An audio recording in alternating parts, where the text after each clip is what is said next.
Ok, bienvenidas, bienvenidos y bienvenides a este cuarto Congreso Iberoamericano de Teatro. Estamos en la mesa de territorios con Cecilia García, Luis Alfredo Cuesta, Sonia Sánchez y Roger Villagracia. Vamos a empezar con Cecilia García de Colombia. Les recuerdo a todos que tenemos 15 minutos para sus ponencias y si alguien tiene alguna pregunta, aquí mismo en el Zoom pueden ir a hacerla y las iremos, pueden ir haciéndolas y las vamos respondiendo durante la mesa. Así que bienvenida Cecilia, por favor, adelante. Ok, buenos días. Muchísimas gracias por la invitación, por abrir este espacio.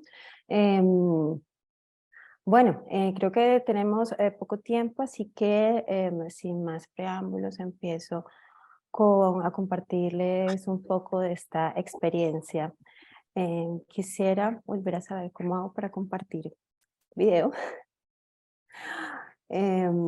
Cuyo ejercicio acabamos de hacer. Entonces, bien, les voy a hablar un poco sobre las experiencias. La presente reflexión es una indagación sobre prácticas escénicas que surgieron desde experiencias creativas realizadas en el espacio de la calle en la ciudad de Bogotá. Yo las siento, las percibo como experiencias subversivas, disruptivas y transgresoras. Y parte de una reflexión posterior que hago desde esta experiencia profesional. Sobre todo surgieron ejercicios en clave de comunicación y acción participativa que aportaron a la incidencia y a la movilización social. A raíz de esto, se originaron dispositivos afectivos que recuperaron el espacio público como lugar de encuentro y memoria.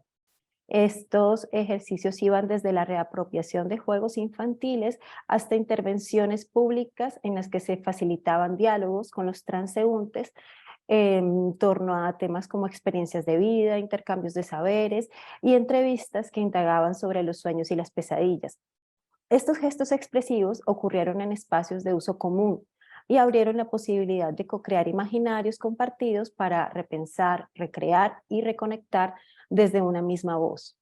Lograron hacer visible lo invisible y garantizaron la participación mediante la configuración de un ser social, cuestionando las nociones de espacio, creación, creador, arte, artista y las relaciones que se establecen con los espectadores. Empecé a reunir este análisis por la pertinencia que encontré a causa del movimiento social actual, por la urgencia de la calle y por la necesidad de construir un proyecto de nación desde la fragilidad de los cuerpos. Estas prácticas toman cada vez más forma y fuerza en los ejercicios simbólicos, no tanto de la protesta social, sino como ejercicios de expresión de solidaridad, acompañamiento y cuidado ante muchas situaciones de las que se desprenden como consecuencias pues, de la violencia también que se vive o que vivieron las comunidades y las poblaciones con las que trabajé. El eje de la acción de estos trabajos fue la memoria, que la entiendo mucho como la manifestación subjetiva de recordar, de hacer historia, de volver a pasar por el corazón afectos, emociones, sentimientos y sensaciones para llegar a la consolidación de narraciones colectivas que permitieran la cohesión y el reconocimiento de las otredades que habitan la ciudad con el fin de afianzar sentidos de solidaridad y redes de afecto que se traduzcan en nuevas propuestas de comunidad. Quisiera compartirles.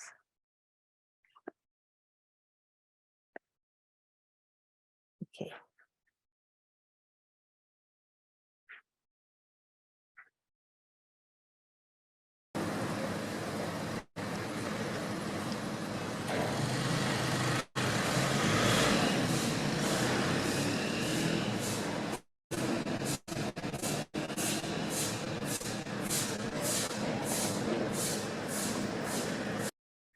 Es un video de la carrera séptima en el centro de Bogotá.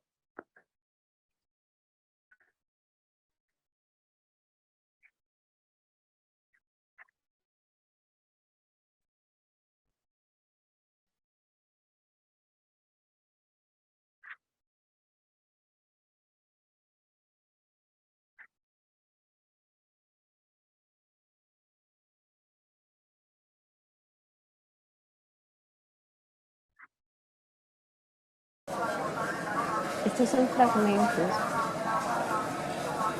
de videos que he capturado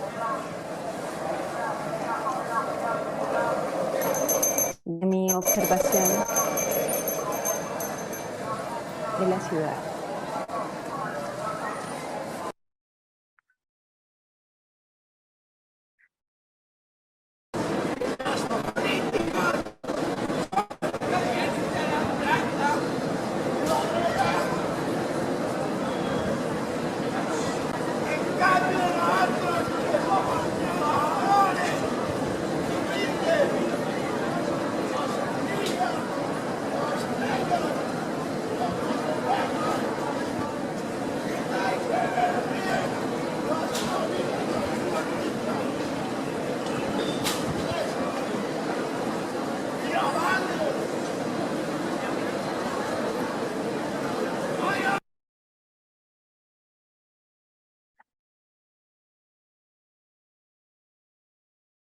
De niña tuve una revelación. Corría y jugaba en la calle. De repente me detengo embargada de una sensación que me desborda. Empiezo a reír y a gritar. Me sé feliz. Descubro lo que es la felicidad y sé que soy una niña feliz. El 3 de noviembre del 2016 escribí este fragmento. Vivo sobre la carrera séptima, en todo el centro de la ciudad. Una de las más importantes y transitadas vías. Solo se permite el paso peatonal. Hay días, sobre todo cuando me agarra la melancolía, en los que suelo asomarme a la ventana para ensimismarme con los movimientos de la ciudad. En la noche, nada más con aguzar el oído, se despliega su vibrante entramado. Se develan las retículas que de día son esquivas a la mirada. De frente a la ventana, algunas veces pienso en todo lo que se puede hacer en la calle y otras veces en sobre lo que debería hacer o dejar de hacer para dejar de estar tan triste. Sobre todo, pienso en la tristeza de los demás. Estos son videos, los que les acabo de compartir, que he tomado desde mi ventana. Estas reflexiones las he desarrollado en diálogo intertextual con reflexiones que tomé o ideas, citas que tomé del texto de Italo Calvino, Las ciudades invisibles. Entonces voy a compartirlas en la pantalla a manera de un diálogo intertextual que acompañe un poco pues lo que también les voy compartiendo, y si hay tiempo al final les comparto algunas imágenes de los trabajos realizados o sobre los trabajos o de los trabajos sobre los que voy a hablarles.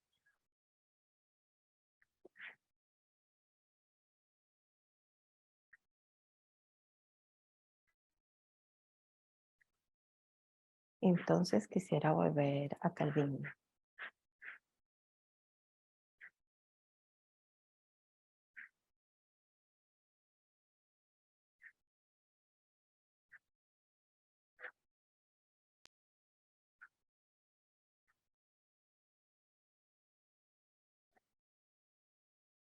En 2016, mientras trabajaba para un proyecto social, un niño de 11 años me dijo, abro comillas, en el colegio nos hacen dialogar, nos hacen pensar, pero en la calle no se puede, porque allí todos son diferentes. Tiene que entrar la policía a resolver. En la calle no pensamos. Este niño a quien le puse por nombre David en el texto para proteger también su identidad, David me puso a pensar sobre qué es la ciudad. Por esos días tuve el siguiente sueño. Estoy en la mitad de la calle frente a mi casa de la infancia. De repente empieza a llover a torrentes. La calle comienza a inundarse. No me puedo mover. Una gran corriente de agua viene hacia mí. Giro y me topo con otra corriente de frente. Las dos fuerzas se chocan formando una especie de maelstrom. Yo quedo en el centro. Me despierto. La ciudad disgrega, nunca acaba. Siempre está a la espera.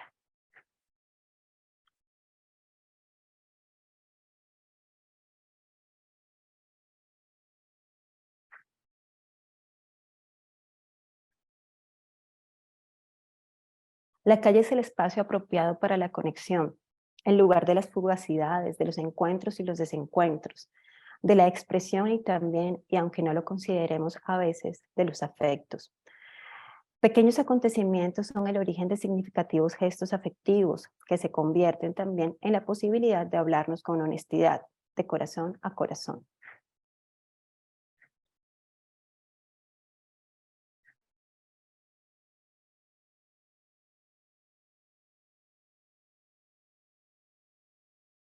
Primer capítulo, la ciudad expandida. La unidad de víctimas tiene un reporte histórico al año 2019 de unos 8 millones de víctimas del conflicto armado interno que se han desplazado a las principales ciudades del país. Este es un reporte del año 2020. Según las cifras del ACNUR, se estima que el 42,4% son niños, niñas y adolescentes. Es un reporte del año 2018.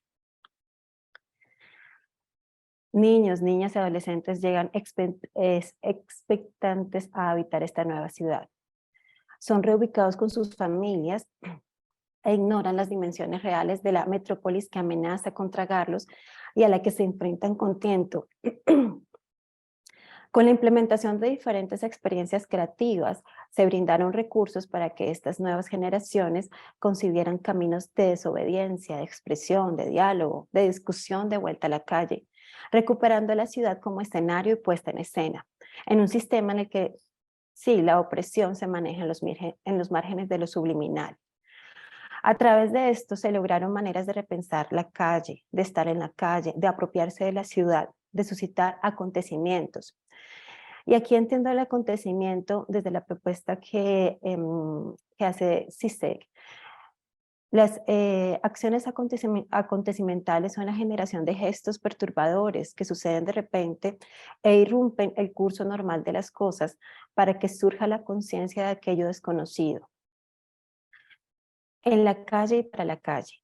La praxis artística ofrece medios estéticos de tejer la libertad, permite la participación democrática y promete la posibilidad de generar cambios. La calle expone con claridad la responsabilidad que tenemos frente a nuestros semejantes, una responsabilidad frente al otro, así como lo expresa Reyes Mate en su ensayo La herencia del olvido. Abro comillas. El otro, el que sufre, el caído, el olvidado, es el tú que nos permite el descubrimiento del yo.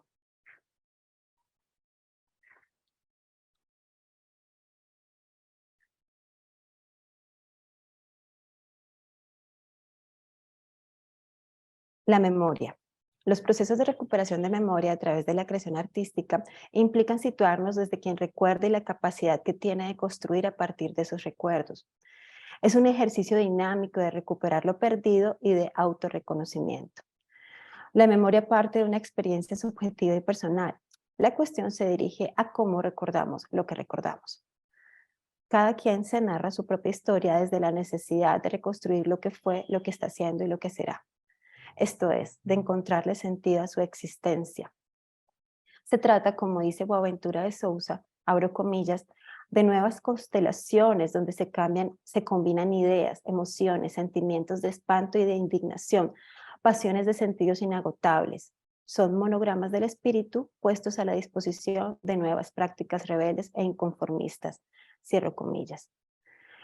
Una de las tareas en estos proyectos consistió en facilitar espacios de expresión y reconciliación personal con la propia historia de vida para llegar a la estructuración de narraciones colectivas. Estos nuevos relatos y universos fueron llevados a los escenarios públicos que irradian la ciudad.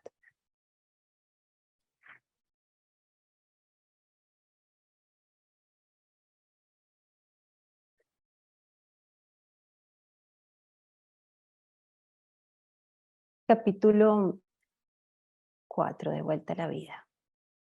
En mi primer trabajo con comunidad, que fue con primera infancia, un día llegué a clase después de haber pasado una noche terrible y llena de malos sueños. Los niños estaban muy inquietos, así que les pregunté, ¿qué soñaron anoche?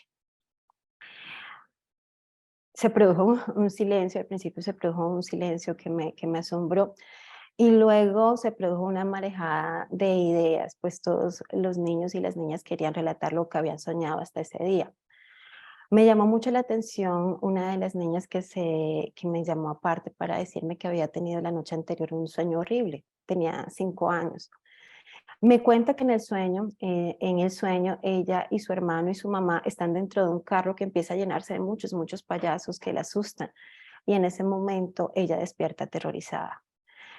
Con el tiempo también descubrí que Juliana era una niña que había llegado en condición de desplazamiento de la ciudad de Bogotá y era muy nerviosa, la sentía siempre había sentido, percibido de ella mucho miedo y timidez. Les pedí entonces a los niños y a las niñas que actuaran el sueño para ella, ¿no?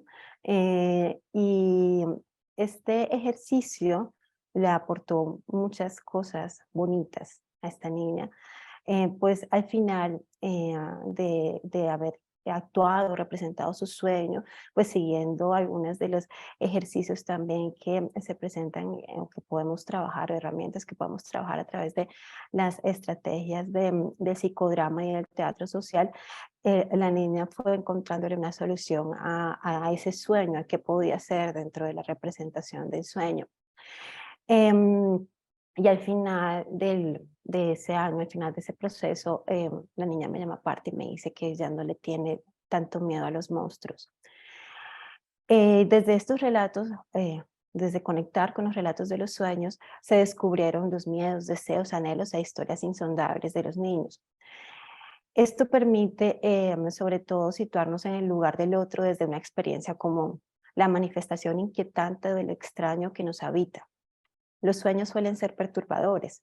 Hay quienes no recuerdan lo soñado o no le prestan atención, pero si sea por una vez, un sueño se fijó en nosotros para siempre. Los sueños nos hablan de nosotros mismos, dan pautas sobre nuestro mundo inconsciente, aquello sobre lo cual no tenemos dominio.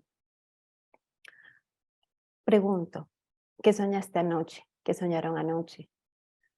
¿Qué pesadillas han tenido en los últimos días? ¿Qué soñaban cuando eran niños o niñas?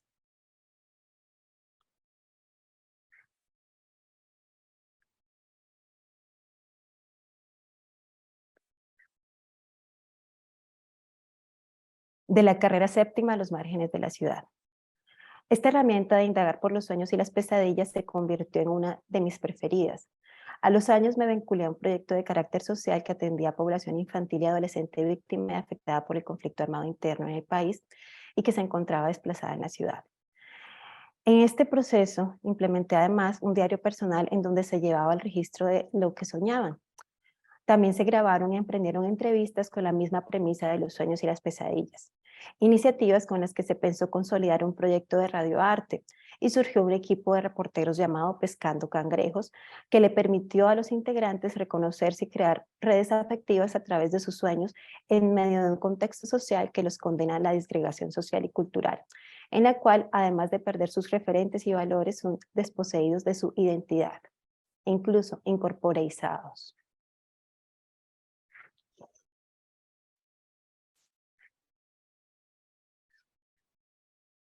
Una vez denuncian su situación, los casos son estudiados para ser reconocidos como víctimas del conflicto y entran a ser parte de un proceso de indemnización. Algunas familias, como parte de este proceso, reciben una unidad habitacional dentro de una PBG, que es un proyecto de vivienda gratuita, en las que son reubicados. Estas PBG por lo general son vastos conjuntos residenciales que en su mayoría están ubicados en la periferia urbana. De todas formas, es un contexto que los expone a la descontextualización y la desintegración. Abro comillas. Las periferias urbanas son el cuadro social y geográfico de las violencias urbanas, pero no hablamos de la periferia tradicional.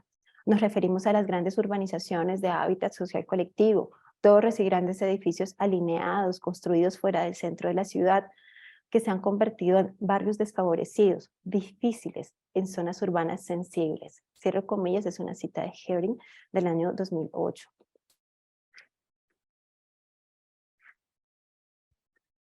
Cecilia, ya debemos ir cerrando tu ponencia. Cerrando. Entonces, estos procesos de estas acciones que fueron llevadas a la calle precisamente por las necesidades que tenían los participantes de encontrar espacios de expresión personal y diálogo con los habitantes de la ciudad, desarrollaron espacios o propuestas en los que también se indagaba sobre qué es el amor, qué es la felicidad, y permitió que se abrieran otros espacios también de intervención y de creación, en los que recuperábamos juegos que traían estas comunidades desde sus contextos, desde sus territorios de origen, y los llevaban a jugar al aire libre, a hablar y conectar con las transeúntes de la ciudad. De esta forma, estas experiencias, ya para compartirles las conclusiones de esta reflexión, estas experiencias demuestran a la luz tanto de la práctica social como de la artística una superación de estas categorías para consolidar formas de creación que retornen a las fuentes mismas de la praxis teatral desde sus raíces más profundas y sugestivas.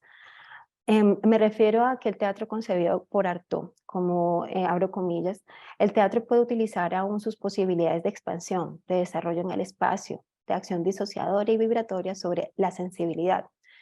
Son bifurcaciones en las que todos los agentes operan como protagonistas y receptores de la acción, en donde se rebasa el como si jugáramos al juego verdadero, alzamos como niños a acciones hechas por los mismos niños, donde el teatro es más que el doble de la vida, es la vida misma abriéndose paso en medio de las retículas de óxido y cemento que aprisionan a los asfixiados habitantes de la ciudad. Como síntesis, recojo lo siguiente. Estos espacios permitieron alzar la participación de los niños y las niñas como sujetos de la acción. Los sueños operaron como unificadores de sensibilidades. Artaud también resaltó, habló un poco sobre la importancia de los sueños en su propuesta. Se exalta la fuerza de los gestos, las emociones se materializan en gestos afectivos. Estas propuestas son reaccionarias, son una respuesta al síntoma, a la crisis social. Se constituyen en una reivindicación de los derechos de todos a soñar, a imaginar y a ser felices, validan la memoria desde una perspectiva armónica y surgen de una necesidad, de un impulso, de una potencia vital de conectar con la ciudad, de hablar. Se produjo una forma de pensar afectivamente y de conmoverse, es decir, de moverse todos juntos bajo el mismo ritmo, que fue sobre todo el motor de los afectos. Y finalmente, para cerrar, sentí que las médulas de estas praxis estuvieron marcadas por el compás de la potencia de lo femenino, que se expresaba en las fuerzas contenidas, que se expresan las fuerzas contenidas en el misterio de los sueños, el amor, los afectos, el reconocimiento del cuidado, el universo de lo sensible, de las emociones. Es un llamado de vuelta también a la naturaleza. Finalmente, ahora sí, para cerrar, el teatro, así como el afecto, la amistad y el amor han sido restringidos a campos de la experiencia cada vez más exclusivos y excluyentes. Esta propagación afectiva promueve espacios colectivos autónomos en donde la práctica del teatro vuelve a la consolidación del cuerpo social. Eso sería pues una de mis últimas reflexiones. Vale, muchas gracias. A ustedes. Seguimos entonces con Luis Alfredo Cuesta, desde Colombia también, con su intervención. Bienvenido, Luis Alfredo. Hola a todos, buenos días. ¿Me escuchas bien? Sí. Bueno, muchas gracias por esta invitación. Quiero compartir una experiencia que nace desde la escuela en esta mesa de territorios, compartir cómo la práctica teatral desarrollada desde el contexto escolar la vengo desarrollando. Soy licenciado en Artes Escénicas de la Universidad de Caldas, en Manizales, docente del Magisterio de Colombia, investigador, y trato de hacer un ejercicio consciente desde la realidad del contexto escolar en un municipio que se llama Belalcázar Caldas, donde trabajo con mis estudiantes.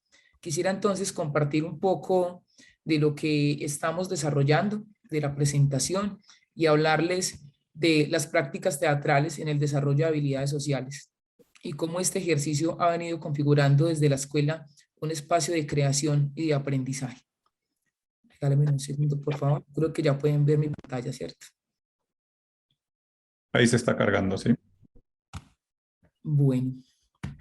En ese orden, entonces, es una investigación educativa de la cual parto en un ejercicio de clase con mis estudiantes, donde quiero llevar a unos objetivos generales y específicos y es poder caracterizar el aporte que tiene el teatro en el desarrollo de habilidades sociales y parto obviamente con un grupo específico, grado 9B, estudiantes de una institución educativa pública en Colombia. Hacer una investigación didáctica de carácter descriptivo, obviamente lo que busca es ver cuál es ese aporte del teatro en ese desarrollo de habilidades, no tomando solamente el teatro como práctica, sino también como estrategia de enseñanza-aprendizaje, y partimos desde un enfoque cualitativo, donde tuvimos dos instrumentos importantes que son relatos autobiográficos y la observación participante, y unos autores en los cuales nos apoyamos para hacer este ejercicio de investigación y de creación. Tenemos unas etapas del diseño donde partimos obviamente desde la problemática y ir a identificar ese aporte que el teatro puede brindar al estudiante en el desarrollo de prácticas, con una unidad de trabajo de 23 estudiantes interesados en el teatro desde la educación artística. Trabajamos una unidad didáctica que fue la que fundamentó todo este ejercicio de formación, donde trabajamos 5 elementos muy importantes desde el teatro que ya tendremos la oportunidad de revisar.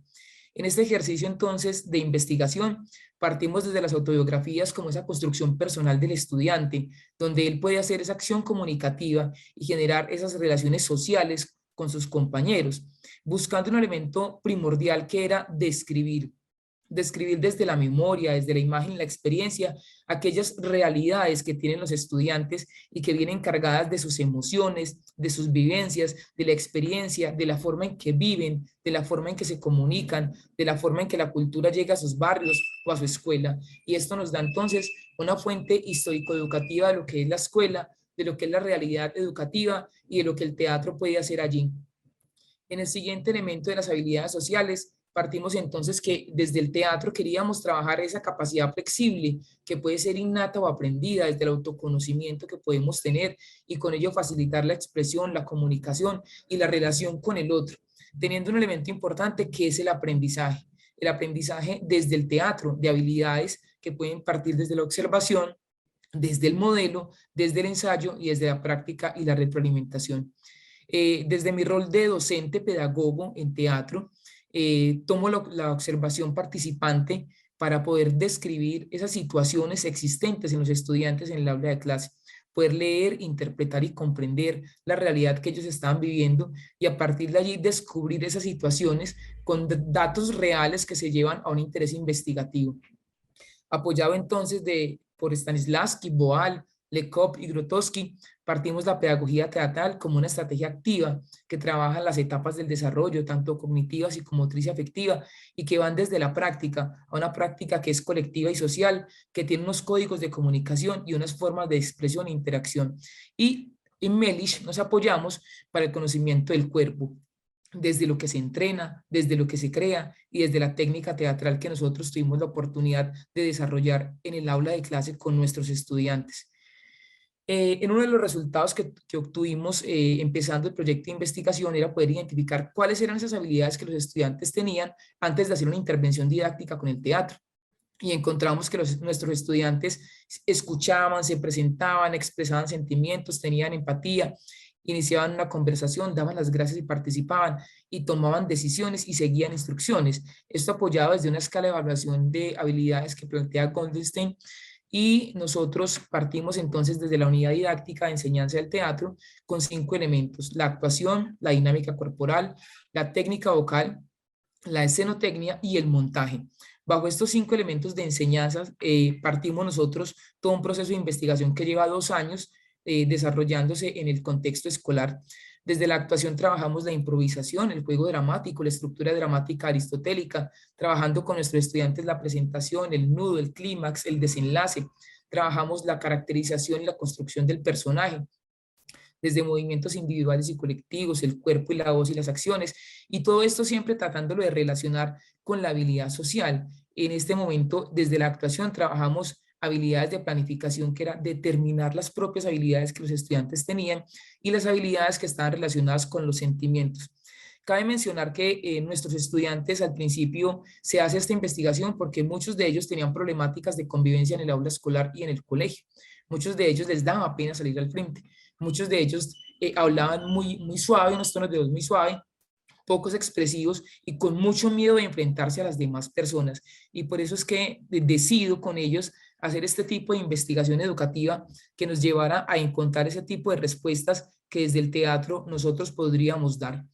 Continuando entonces, encontramos que después de hacer la intervención didáctica y de tener un tiempo de avance en el proceso de formación con los estudiantes, encontramos unas narrativas autobiográficas que ellos dicen y que comparto en este momento. Por ejemplo, para mí salir adelante de la gente y hablar ha sido difícil, pero con las actividades que hemos hecho he perdido un poco el temor.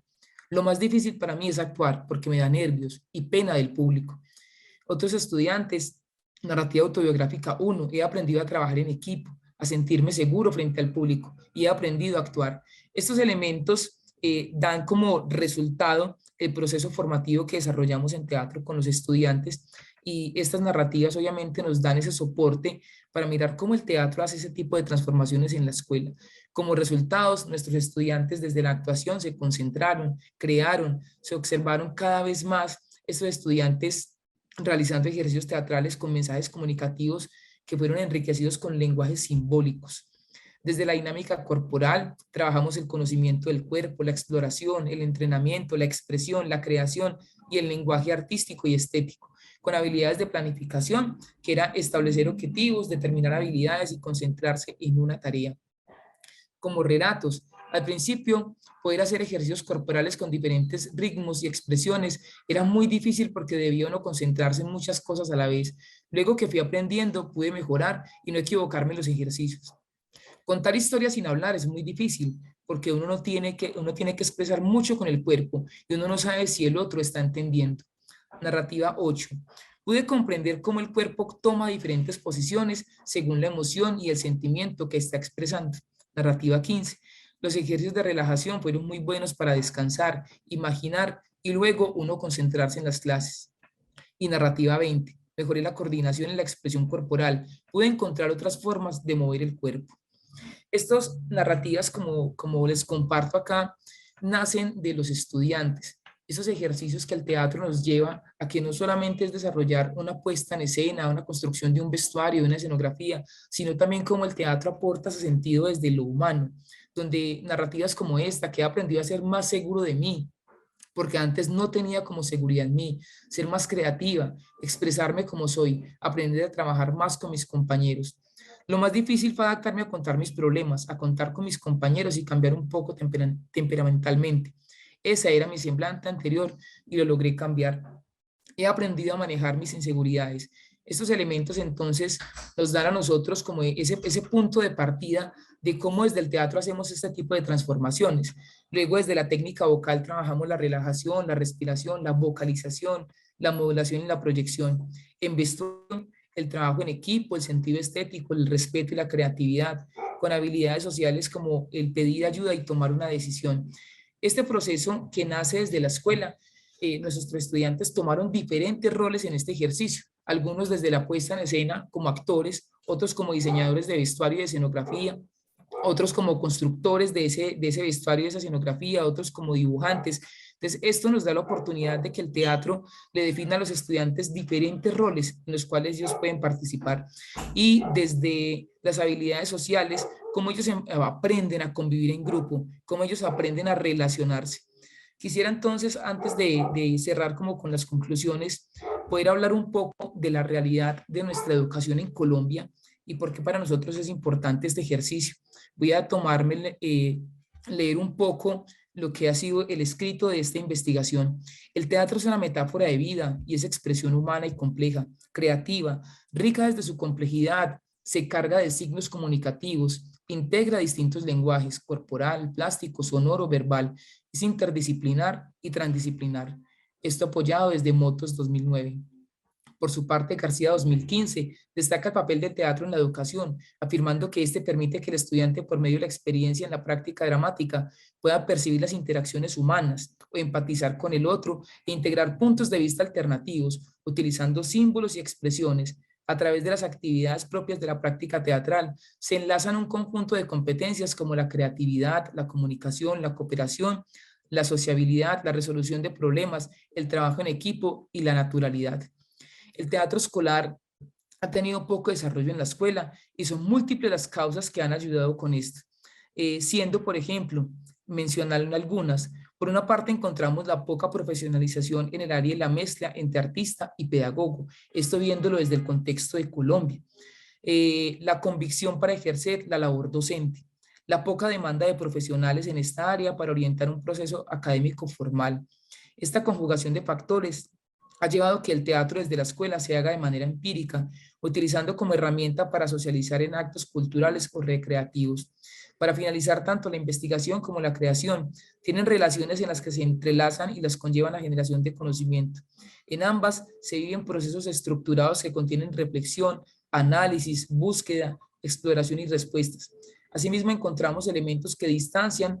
Por el lado de la investigación, podemos establecer búsquedas y apoyarnos de métodos científicos para resolver problemas o medir percepciones, mientras que por el lado de la creación son múltiples las posibilidades de desarrollar el proceso creativo.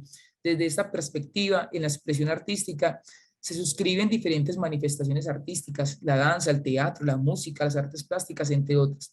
Y cada una de estas puede encarnar diferentes procesos creativos, con efectos estéticos, sociales y culturales diversos.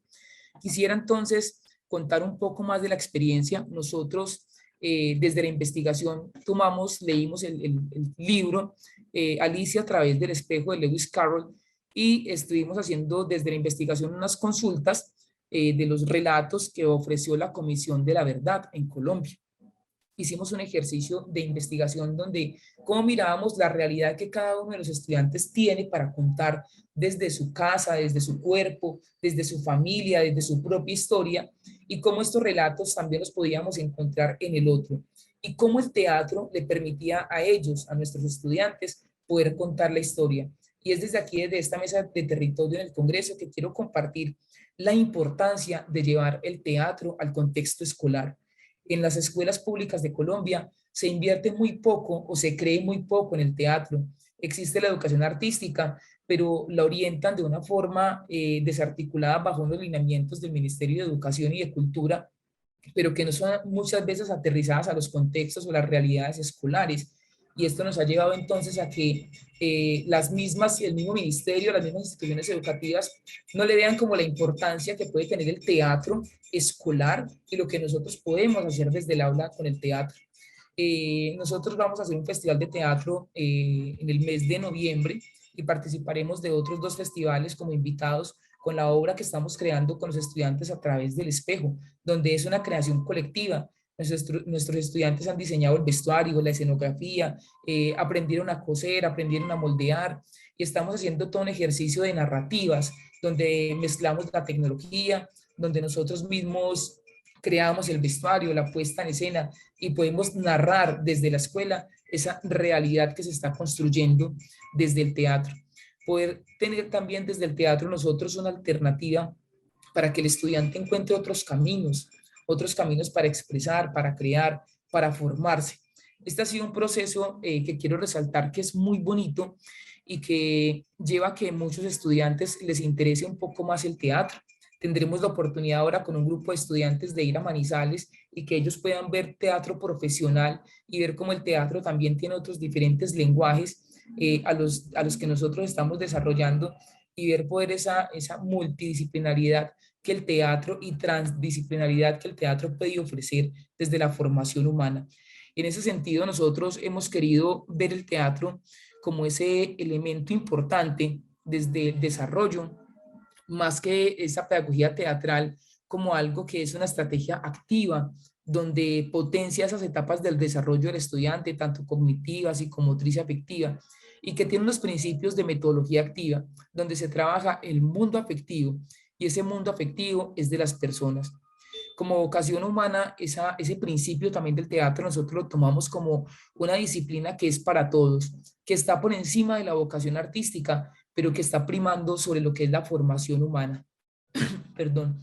Tomamos el juego teatral desde nuestra investigación como un recurso educativo, que el juego teatral no es un fin mismo, pero sí es un medio al servicio del estudiante, donde éste puede jugar a encontrarse a sí mismo, donde éste puede explorar, donde éste está llegando a encontrar respuestas a las preguntas que muchas veces se ha generado y que gracias al teatro lo podía hacer.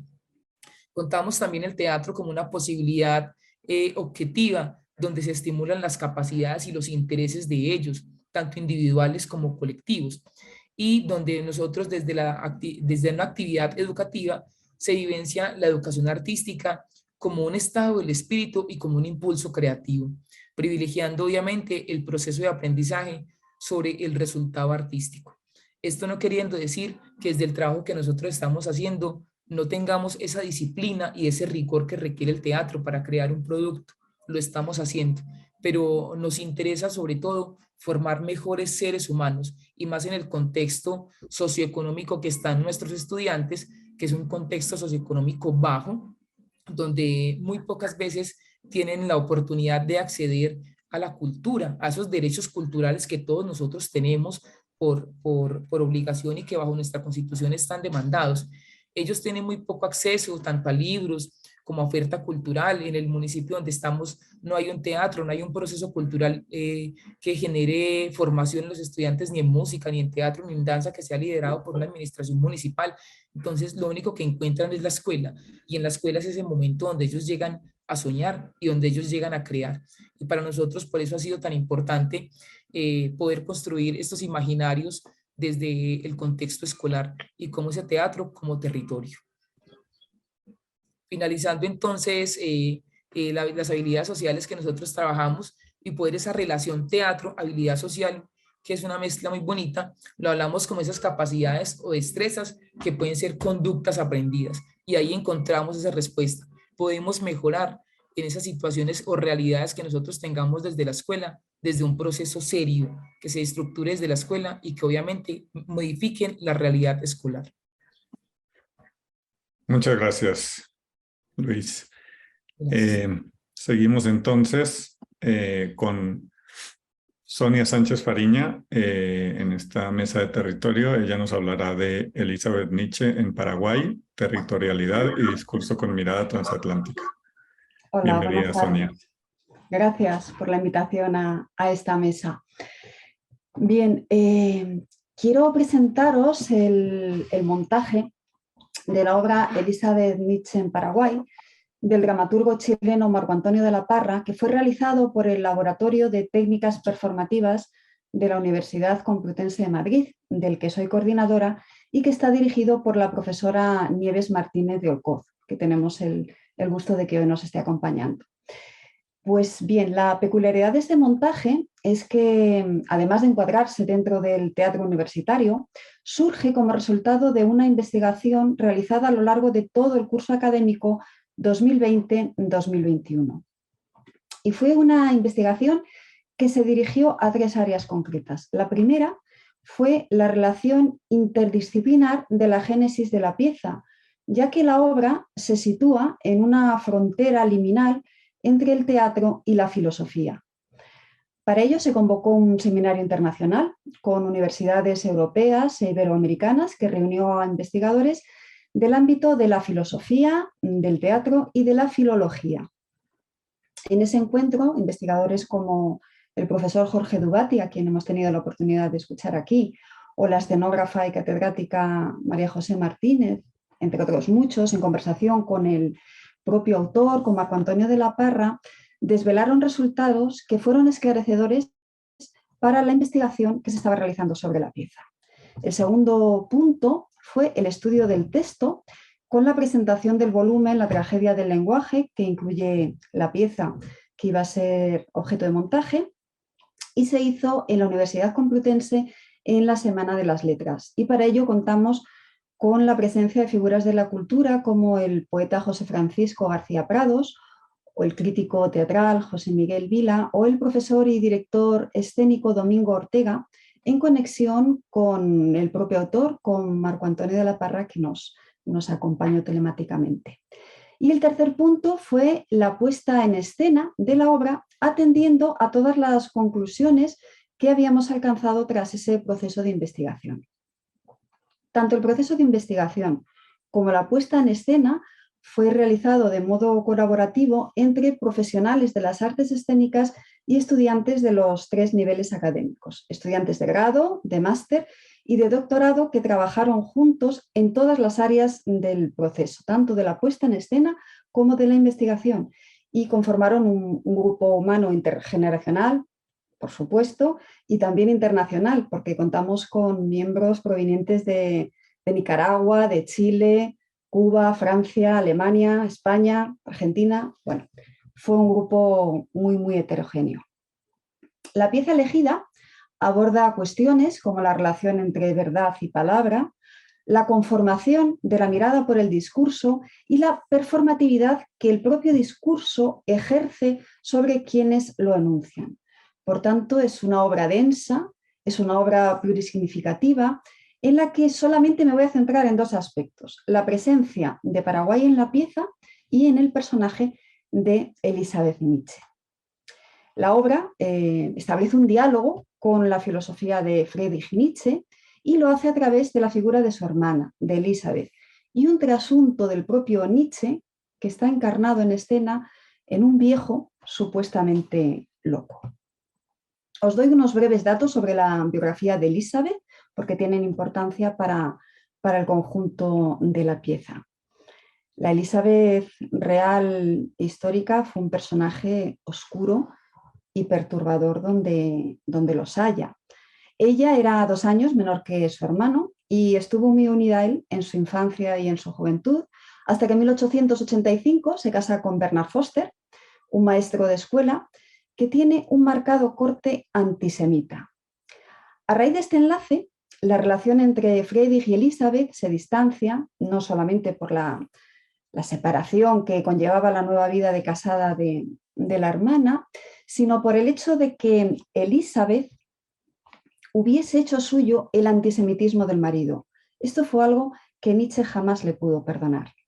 Para que os hagáis una idea de cómo era este personaje, este Foster, su ideología supremacista se cristaliza en la fundación de un asentamiento en el Paraguay, junto a otras 14 familias alemanas, un asentamiento llamado Nueva Germania, desde el que supuestamente irradiaría la pureza de la raza aria sin el estorbo de la presencia de los judíos. Nietzsche trató de disuadir a la hermana para que no tomase parte en este proyecto enloquecido, pero Elizabeth finalmente emigra con su marido a Paraguay. Y es que, a pesar de que en la actualidad la colonia sigue existiendo como una comunidad en el departamento de San Pedro, ese proyecto originario como foco de desarrollo germano inmaculado se malogró y, acuciado por las deudas, Foster se suicidó, lo que obligó a Elizabeth a regresar a Europa y a hacerse cargo del hermano, que ya por entonces había enfermado. A raíz de la enfermedad de Nietzsche, Elizabeth se hace cargo del hermano y se convierte en su editora, siendo ella la única poseedora de los derechos de las publicaciones, hasta el punto que llega a secuestrar y retirar de la circulación ediciones anteriores en las que ya no había participado. Conviene destacar esta labor editorial y filológica de Elizabeth porque marcó el canon de referencia de la obra de Nietzsche durante casi 60 años, ya que es a partir de la base textual confeccionada por ella que se fueron realizando las ediciones y posteriores interpretaciones de las obras de Nietzsche. Elizabeth se sintió autorizada a ordenar, a desarrollar escritos que el hermano había dejado empezados, como sucedió con un libro tan importante como La voluntad de poder, que fue una obra confeccionada por Elizabeth a partir de esbozos de texto que había dejado Nietzsche. Y ella los compone en un libro sistematizado de lo que, a su juicio, era la esencia de la filosofía de Nietzsche. Esta labor manipuladora se extiende a cartas personales, se extiende también a otras obras, Y todo ello en un intento de redefinir la figura de Nietzsche, instaurando una visión ascética y heroica del hermano que tanto le interesaba. Elizabeth era una mujer monárquica y conservadora, pero que supo mover las fichas adecuadas para situar el pensamiento de su hermano en esa pujante nueva ultraderecha que por entonces estaba firmando en Alemania, por lo que ella dio apoyo político al nazismo y públicamente se alineó con su ideario. Fue Elizabeth quien convirtió al hermano en el icono ideológico del pensamiento nazi y gozó del reconocimiento de los altos cargos del Tercer Reich, hasta el punto que cuando ella fallece en 1935, Hitler y toda la plana mayor del partido nazi acudieron a su funeral. Y no es hasta la década de los 60, y gracias a los investigadores de Giorgio Colli, Mazzino Montinari y de muchos otros investigadores posteriores, que el pensamiento de Nietzsche puede quedar expurgado de todas estas manipulaciones que había sufrido. Bien, hasta aquí la Elizabeth histórica. ¿Qué ocurre con la Elizabeth que crea Marco Antonio de la Parra? Hay que entender que uno de los rasgos caracterizadores de la dramaturgia de Marco Antonio de la Parra es la capacidad de resemantizar y de impugnar los iconos culturales de Occidente desde una mirada americana. El imaginario europeo aparece siempre en sus obras poblado de figuras deformadas, figuras fuera de compás o directamente trastornadas y perdidas. Porque la mirada de Marco Antonio de la Parra sobre este imaginario occidental nunca es complaciente. La pieza fue calificada por su autor como obra infinita, no solamente por las sucesivas reescrituras a las que él había sometido, sino por la apertura hermenéutica que presenta, por la apertura interpretativa que tiene la obra. El propio autor señaló el interés privilegiado que sentía por la figura de Elizabeth, por escuchar su voz en escena, por esa Elizabeth rota, esa Elizabeth como víctima y como victimaria. Y es que hay que recordar que el autor es psiquiatra y de ahí ese interés por la herida emocional.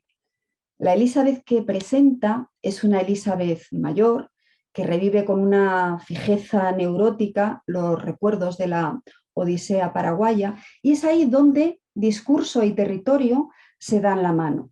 En el protagonismo que Paraguay tiene en la pieza. Elizabeth ha construido un relato sobre una geografía distorsionada en su memoria. Y resulta especialmente sugerente analizar este aspecto a través del concepto de territorialidad que ha anunciado Jorge Dubati, porque como señala, las tensiones se van generando entre la dimensión geográfica y el pensamiento producido sobre un territorio. El territorio siempre excede esa dimensión espacial y se va transformando al hilo de la subjetivación, de la mirada que se ejerce sobre el territorio, que lo conforma como una nueva entidad según los procesos históricos y de poder establecidos. Y esto es exactamente lo que sucede en la relación que Elizabeth establece con Paraguay al proyectar sobre el territorio las categorías de un pensamiento supremacista, de un pensamiento protonazi. ¿Qué ocurre? Que el territorio, lejos de acomodarse a esa visión imperialista que lo concebía como un lugar a refundar, ofrece una resistencia real basada en su propia naturaleza, es un terreno indomable contra el que se estrellan las dementes intenciones del matrimonio Foster-Nietzsche. La debacle histórica de este proyecto enloquecido es mostrada por De la Parra a través de los recuerdos de Elizabeth, donde Paraguay emerge como la frontera de lo real, como un territorio que el personaje subjetiva, aplicando prejuicios, categorías, conceptos supremacistas que entran en conflicto con la tierra. No tengo tiempo de compartir con vosotros ningún parlamento de Elizabeth, pero cualquiera de ellos da para realizar un montaje. Luego os dejo en el chat la web del laboratorio, donde podéis ver el montaje completo para aquellos que tengáis interés. De la Parra señala que Elizabeth es víctima y victimaria a un tiempo. ¿Por qué? Cualquiera de los parlamentos de Elizabeth muestra una violencia discursiva que categoriza y reconfigura el territorio. El topos geográfico es transfigurado bajo la mirada de Elizabeth al hilo del discurso. De modo que Elizabeth compone en su memoria un territorio idílico, pensado desde una visión exotizante, que construye a Paraguay bajo los parámetros de un locus amoenus, de un lugar ameno de la retórica clásica, en el que los alemanes emprenden un camino de tintes sagrados, guiados por una aspiración cuasi evangélica y que cifran su meta en la llegada a ese paraíso. Sin embargo, los rasgos benéficos de ese lugar soñado pronto dejan paso a una serie de elementos malignos que convierten el territorio en un lugar infernal. El discurso de Elizabeth va generando una isotopía en la que el campo semántico se liga a lo repugnante, a lo indigno, los insectos, el bramar de las bestias, la tierra de inferiores, por lo que Paraguay queda convertido en una ciénaga, en un locus eremus, en el que la basura y el estiércol se unen a la bestialidad de sus habitantes, en palabras de Elizabeth. Como puede observarse, la violencia performativa del lenguaje de Elizabeth la convierte en victimaria, pero a la vez también la transforma en víctima. ¿De qué modo? Bueno, pues ocurre que esta demonización del territorio genera el marco adecuado para que la figura de Bernard, que es la encarnación del patriarca nazi, sea ennoblecida por contraste. Esto se aprecia especialmente en el relato de la muerte de Bernard, que es narrado por Elizabeth con los tintes de una gesta heroica en la que Foster tuvo que desafiar a las fuerzas telúricas, por lo que su derrota está llena de dignidad. Bernard es como Eneas fundando Roma, es Prometeo desafiando a los dioses. Esto hace que Elizabeth quede atrapada en la construcción totémica del marido muerto. Hay una sublimación hacia la figura masculina, bien sea el marido, bien sea el hermano, hasta el punto que Elizabeth llega a exclamar: el amor de mi vida estaba loco o muerto. Esto permite ser interpretado desde una lectura feminista porque evidencia el peso que la construcción patriarcal ejerce sobre la mujer, llegando a conformar no solo todas sus acciones y el lugar que ocupa en la sociedad, sino también la autoimagen que la mujer tiene de sí misma. Es lo que reflejó Simone de Beauvoir en El segundo sexo al decir: no se nace mujer, se llega a serlo. El patriarcado hace que se construya una identidad que acaba siendo interiorizada, de manera que la mujer se concibe a sí misma como un sujeto ancilar, como un sujeto secundario, que venera esa figura institucionalizada del hombre, ese gran ser heroico que la puede completar y que la puede definir. La Elizabeth de Marco Antonio de la Parra no llega a cuestionar el binarismo de género, pero sí se puede relacionar con ciertos aspectos defendidos por Judith Butler en su teoría de la performatividad del género, al señalar la capacidad performativa que tienen los actos sociales institucionalizados sobre los sujetos. Y ya para terminar, solamente deciros que esta Elizabeth dramática, esta Elizabeth creada por Marco Antonio de la Parra, es un ser atrapado, es un ser que asimila su estatus, que poco a poco se va llenando de veneno hasta llegar a convertirse en la instigadora de la tragedia final. Como decía la directora escénica, iluminadora argentina Leandra Rodríguez a propósito de Elizabeth Nietzsche no es una mujer, es una construcción del patriarcado. Por lo tanto, podríamos decir que el sueño del patriarcado produce monstruos. Muchas gracias. Muchas gracias, Sonia. Seguimos entonces para terminar esta mesa con Roger Villagracia de Perú. Por favor, Roger, adelante. Gracias. Roger Villagarcía. Perdón, Villagarcía. Bien. Muchísimas gracias. Bueno, efectivamente quien les habla es Roger Villagarcía. Soy director del elenco de teatro de la Universidad Nacional de Ingeniería en Lima, Perú. En base a mi experiencia en el teatro universitario, el día de hoy les voy a hablar acerca de la resistencia al teatro universitario. El teatro universitario en el Perú es bastante emblemático, es uno de los teatros institucionales que se crearon incluso antes de muchos grupos de teatro aquí en el Perú y que dieron pie casualmente a la formación de estos grupos de teatro. Han pasado personalidades del mundo de las tablas por los elencos universitarios. Voy a centrarme específicamente en el TUNI. El TUNI es el Teatro de la Universidad Nacional de Ingeniería, donde yo laboro. El teatro universitario tiene una peculiaridad en la UNI. Casualmente, esta universidad es una universidad donde es una universidad de ciencias, de matemáticas, de ingenierías, y es una universidad que no tiene las carreras de humanidades. Los estudiantes son estudiantes muy centrados en su carrera universitaria, porque no hay carrera de teatro. Ellos llevan el curso de teatro como un curso adicional, un curso de extensión. Ellos pueden elegir, es electivo. Entonces, hacer teatro con estos jóvenes, a mí particularmente me llena de muchas satisfacciones, porque he encontrado en ellos pues la peculiaridad de que al no tener humanidades o carreras o cursos de humanidades en la universidad, pues invocan todas las energías que tienen en el curso de teatro. Particularmente el elenco de teatro, que está formado por estudiantes de la universidad de diferentes carreras, ingenieros, científicos, arquitectos, que están en el elenco casualmente durante su periodo formativo de grado, ¿no? Siempre les digo esto a los chicos, ¿no? Antes de egresar, pues antes de egresar y de salir de la universidad, ellos están ya completamente formados en actuación. El teatro universitario ha pasado por muchas etapas.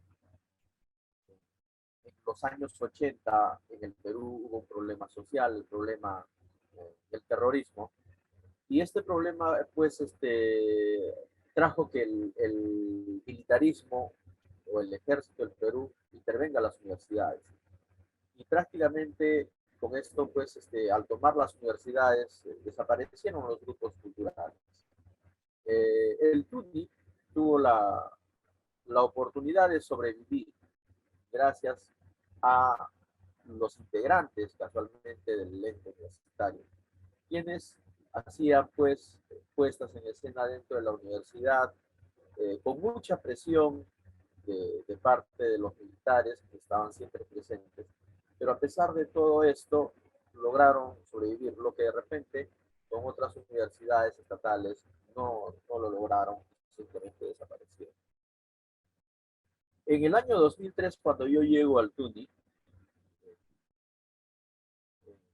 me da alcance uno de los jóvenes y me dice, pues, me invita a entrar a visitar el TUNI. Y cuando yo ingreso, le digo, perfecto, ¿cuántos jóvenes son ustedes? No, y él me dice, somos dos. Somos dos jóvenes que eran los sobrevivientes del teatro. Y, bueno, me invitaron a dirigirlos y obviamente yo accedí a su petición por la gran trayectoria que tenía el TUNI. Entonces empecé a trabajar con estos dos jóvenes, pero había mucha resistencia de parte de los jóvenes en ese entonces a querer participar y pertenecer a un elenco cultural. Casualmente por lo que había sucedido en los años 80, ¿no? La represión que hubo. Entonces poco a poco empezamos a trabajar y hacer trabajos dentro de la universidad y a proyectarnos también hacia la sociedad con trabajos de corte social. Casualmente donde llevamos un mensaje, ¿no? Hay una enseñanza. Y de ese modo fuimos ganando campo dentro de la universidad y los jóvenes ya poco a poco fueron acercándose y hasta formar nuevamente un gran elenco. En el teatro universitario en el Perú, nosotros, además de trabajar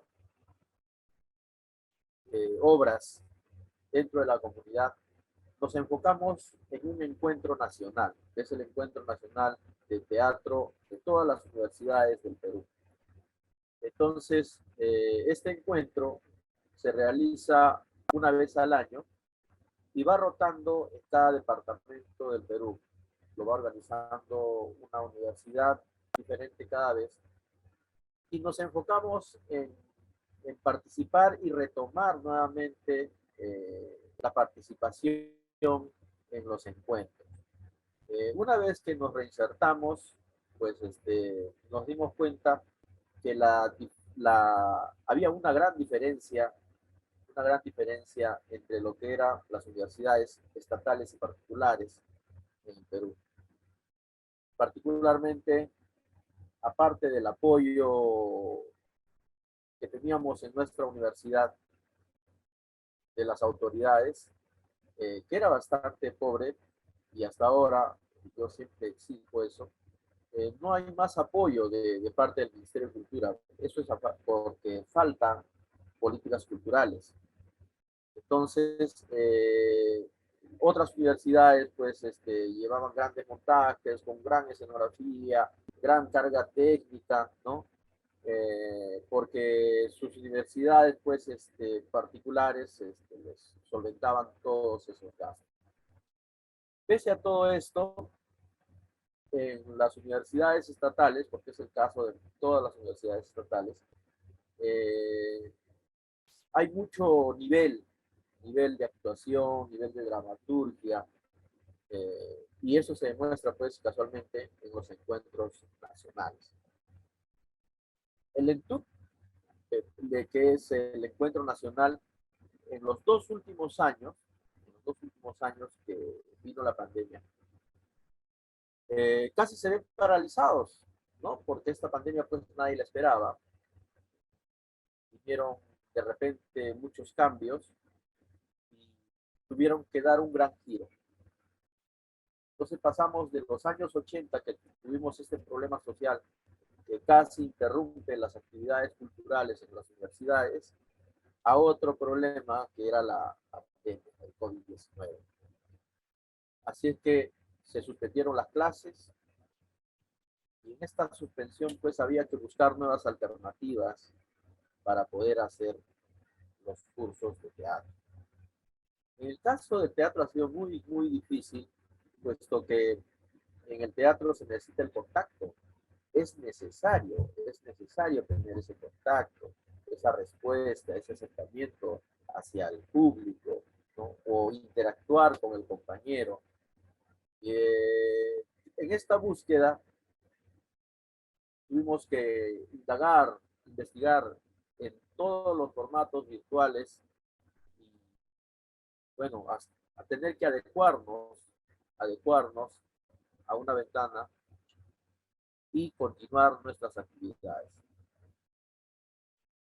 Lo digo con mucho orgullo, desde que empezó la pandemia no paramos de hacer teatro.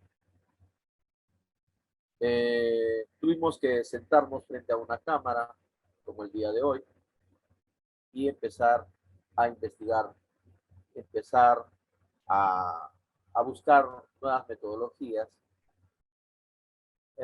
Y empezamos pues con trabajos individuales, trabajos de investigación, donde los chicos creaban sus propios textos en base a la problemática social del momento.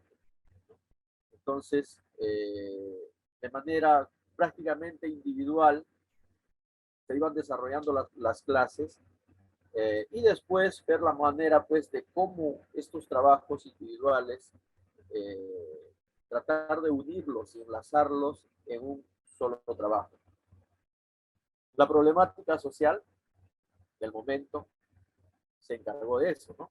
porque todos hablaban pues en ese contexto. Y sacamos nuestro primer trabajo virtual.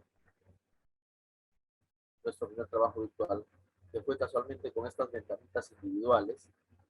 Y participamos también en el encuentro virtual del año 2019.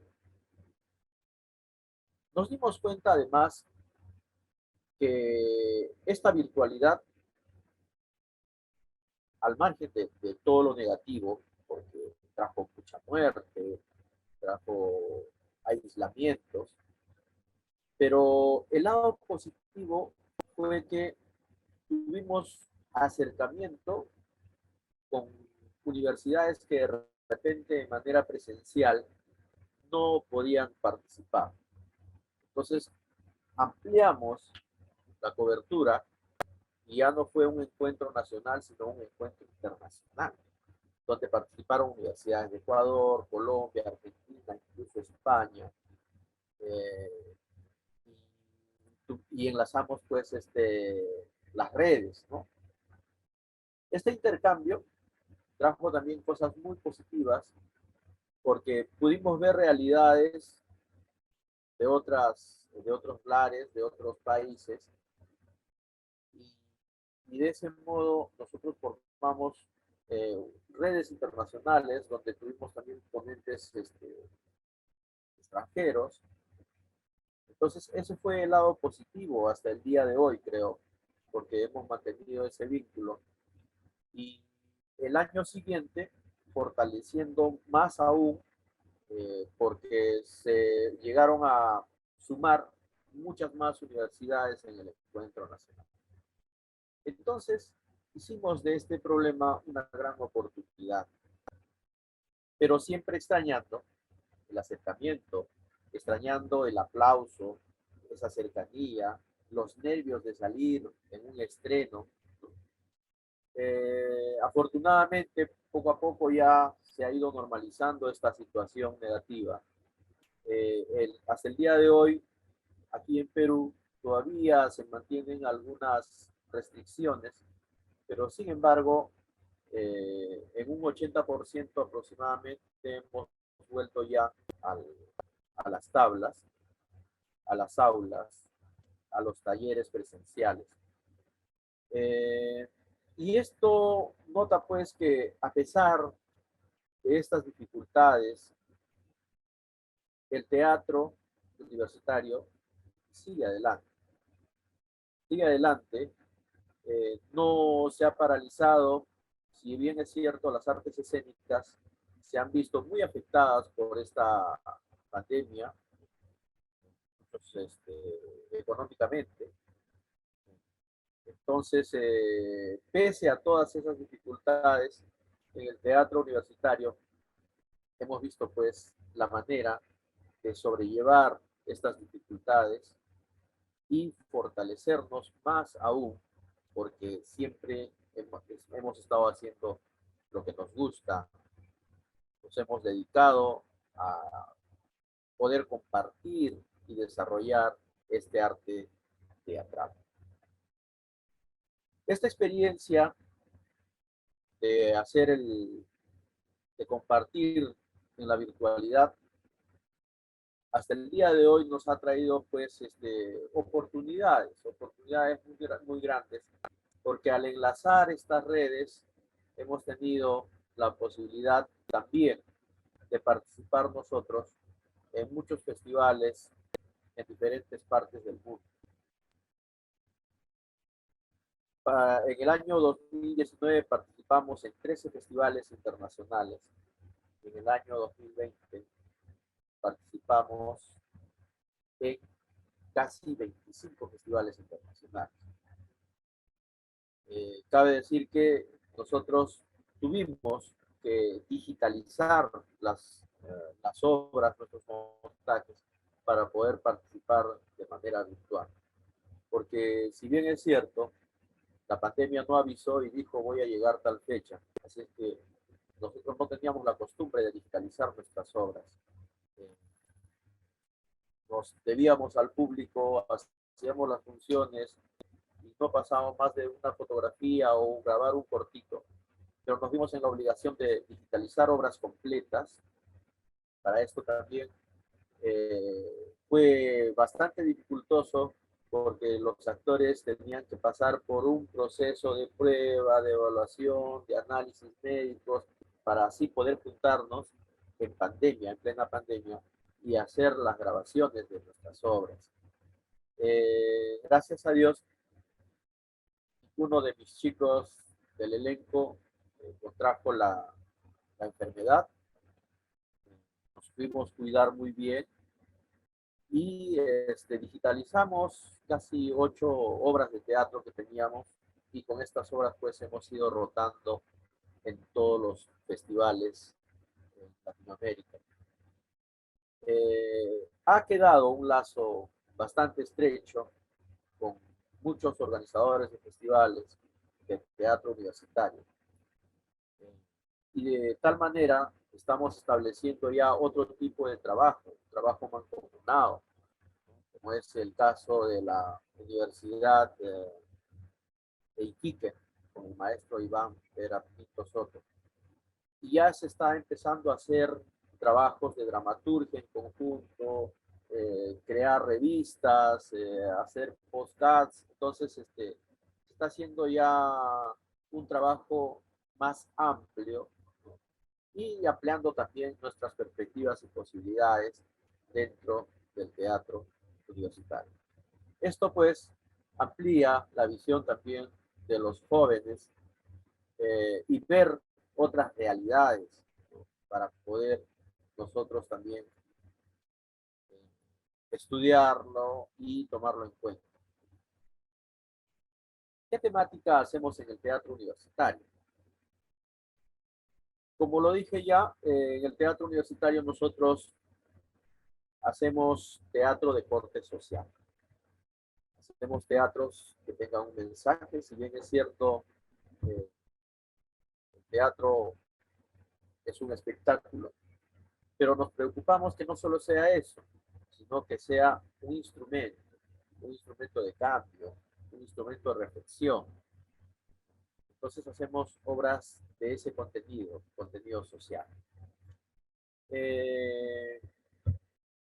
Salimos hoy en día a hacer trabajo social, salimos en campañas a lugares donde no hay acceso a un teatro, poblaciones en condiciones pobres, ¿no? Pero con el teatro universitario salimos mucho y hacemos teatro muchas veces en una loza, en un campo deportivo, en un parque, ¿no? En un salón. Entonces nuestras obras se caracterizan también por no tener esa carga escenográfica, sino bastante minimalista, ¿no? O sea, el actor y su cuerpo, ¿no? Entonces, trabajos de este tipo donde hacemos participar mucho al público, donde hay un feedback, donde hay una respuesta y una alimentación, una retroalimentación constante. Ya debemos cerrar, Roger, por favor, para que concluyas. Ok. Nos preocupamos también mucho de inculcar el tema ecológico, puesto que nos debemos tomar en cuenta pues esta gran problemática del calentamiento global, ¿no? Y nuestra temática también va en ese sentido. Muy bien. En síntesis, pues, la actual pandemia nos ha planteado retos importantes para los sistemas educativos y sociales, para todos los países. Pero como ya les he dicho, pues, de este problema, nosotros hemos aprovechado, y como en esta oportunidad, yo estoy en Perú y nos están viendo en Colombia, en España, en otros lugares, pues viendo esa posibilidad de ampliar nuestras fronteras. Bien, muchísimas gracias. Gracias a los organizadores de este gran festival y nos estaremos viendo pronto.